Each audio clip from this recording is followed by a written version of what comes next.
Welcome back into another edition of NASCAR Mailbox. My name is Jared Haas, and this week we will look back at the action at Texas Motor Speedway, answering your questions. But first, we have a question from our own Michael Massey. What's up, Big Hoss? I want to ask you, when do you think that Ford will get back into victory lane in each of the NASCAR top three national series? Ford has been shut out of the victory lane from the top three series in NASCAR. And the question is, when is Ford going to return to victory lane? I'll take a look at the three series. First, starting with the truck series. And it is clear to tell that Front Row Motorsports is having some bad luck with lane rigs. If you look at last season with Zane Smith, he already had 2 wins in the season and a second and a third in the first 7 races. For lane rigs, only one top 10 finish. He's been struggling a bit in his rookie campaign, so it has been tough for Front Row to find victory lane. I'm looking at Thor Sport as the team to get into victory lane with Ty Majeski, mainly at the short tracks. I'm looking at North Wilkesboro as their next opportunity to get into victory lane. If they don't, they might be up a creek because you had last season Ben Rhodes use some strategy to stay up front and win at Charlotte. And it might be not until the playoffs, unless the strategy thing comes into effect, where Ford would return to victory lane in the truck series. No Talladega this weekend.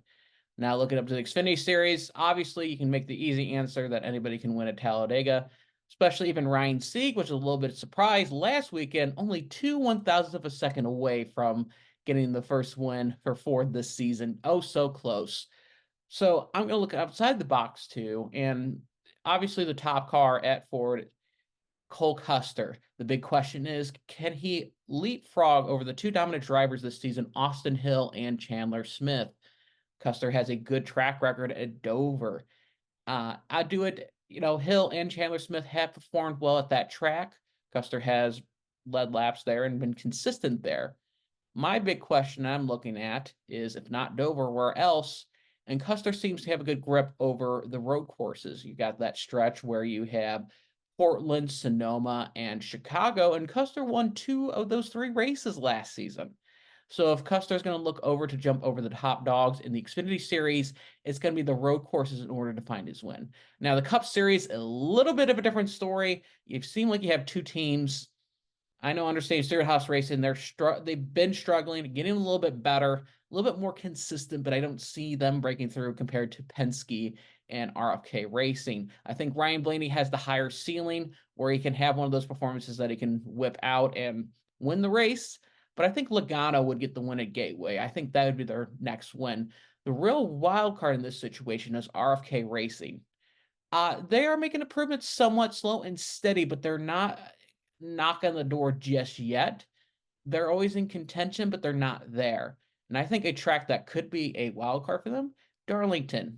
Spring race last year, a little bit chaotic, but both RFK racing cars finished in the top 10 in both of those events.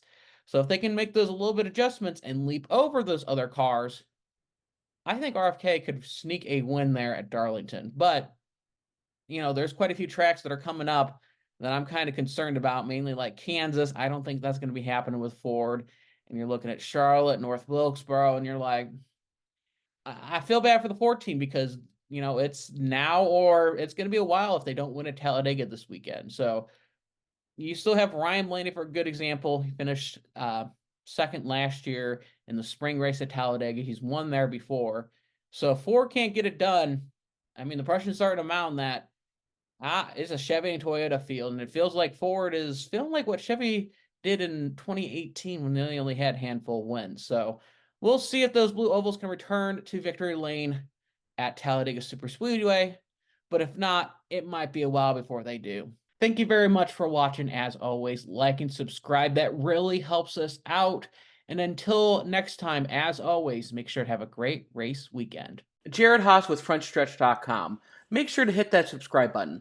Also, check one of those 2 videos out that we have right beside you. Visit FrontStretch.com for more great content.